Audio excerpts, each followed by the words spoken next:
نو پیپل پارټي وایي چې زه لانګ مارچ کوم نو ته چې دا ملک بچکین دا روان کړی چا دی د دې ملک د تباهي ذریعه خو پیپل پارټي جوړه شوې ده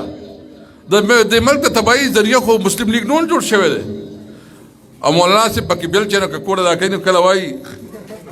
کله وایي دا د یهودیانو ملګري دي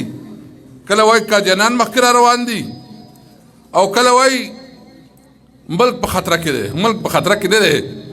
مولانا صاحب ستا اقتدار په خطره کو ستا ته اقتدار نه ملاو شوی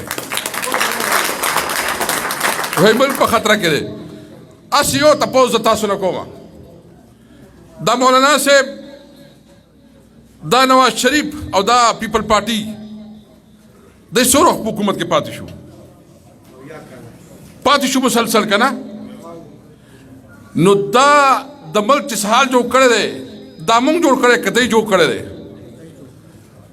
د پیپل پارټۍ چې حکومت و یاد ولرئ د پیپل پارټۍ چې حکومت و نو دا مولانا پلدرمان په حکومت کې وکه نو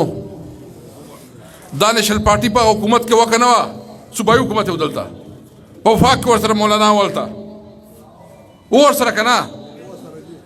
اوس چې مسلم لیگ حکومت شو دا مولانا ورسره وکه نو ورسره که نه او د ده خپله 15 کاله حکومت دلته تېر شوی دی په هغې کې چېرته شریعت راغلی دی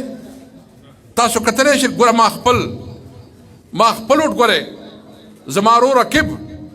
چې ستاسو MNA پاتې شوی دی اوس MPA دی ټول خلک د دې ګواه دي زما عزیزان د دې ګواه دي چې ما په خپله حجره کې جلسه وکړه او د اوټ پر ورځ مې خپل ورور بوته او خپله لړمه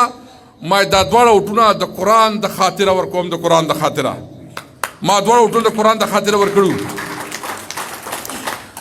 ما خو خپله غاړه خلاصه کړه خو تا قرآن شریعت راوسته تاسو له اوټ ورکړه ټول که نه نو دا شریعت دی راوستلی